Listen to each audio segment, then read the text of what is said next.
Hi artists, it's Mrs. RT, the art teacher from the Angelo School.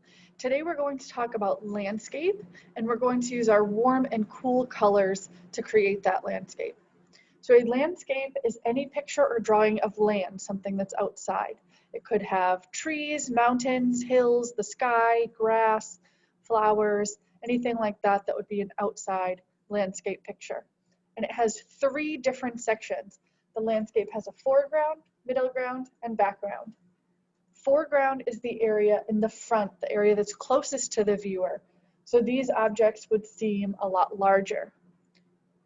The middle ground is the area in the middle of the picture. It's the area in between the foreground and the background. And then the background is everything in the back. So objects that are in the background would seem farther away from the viewer. And we are going to use our warm and cool colors to color in that landscape. So our warm colors would be red, orange, yellow, red, orange, pink. And our cool colors would be blue, green, purple, indigo, and blue-green. So for this project today, we're going to need a piece of paper. If you have a pencil, it's great to start with that. And you can use a black marker or a black crayon to outline your landscape. And then you're going to need some crayons or something to color with that are warm colors. So I have pink, red, orange, and yellow. And to remember your warm colors, you could kind of think of fire or something like that that's hot. For our cool colors, I usually think of like a wintry snow scene to remember what the cool colors are. So I have green, blue, indigo, and purple. So the first thing we're going to do today, you can see my example here, is we're going to draw a landscape.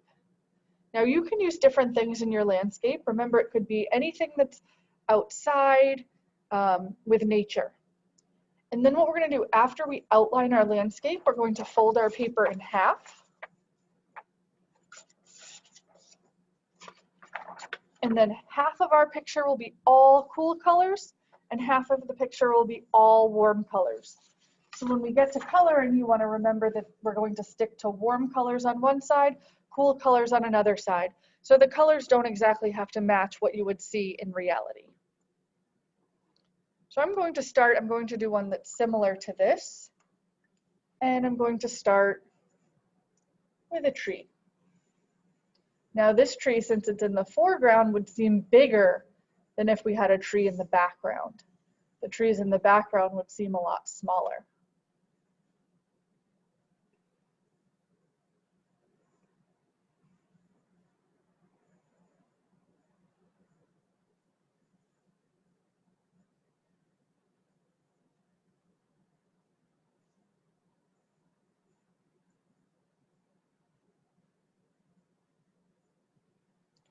I'm going to do some grass and hills.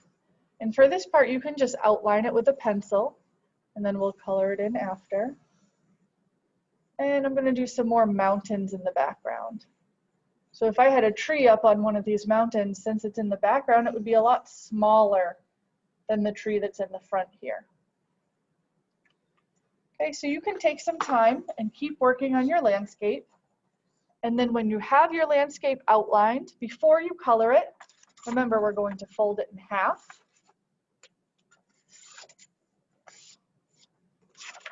And that fold line will be in the middle. So now I think I'm going to do the cool colors on this side. So I have my green, blue, indigo, and purple. And if I'm starting to color the mountains, remember I want to stop right at that line. So even if the mountain continues all the way over here, this side is going to be all warm colors.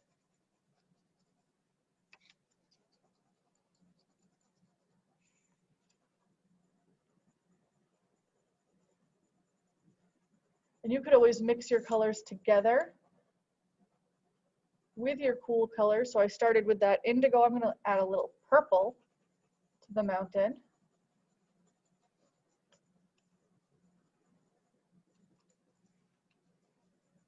And then I stopped right here on that line. So I would continue the mountain using warm colors on the other side. And go right up to that middle line, and then continue the warm colors on this side.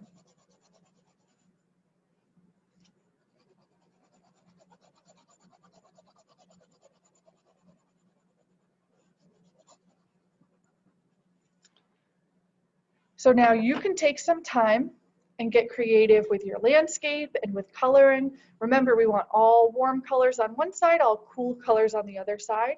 And you can think about your 3 sections when you're creating your landscape. We have foreground in the front, middle ground, and background. So have a great time, stay creative. See you next time.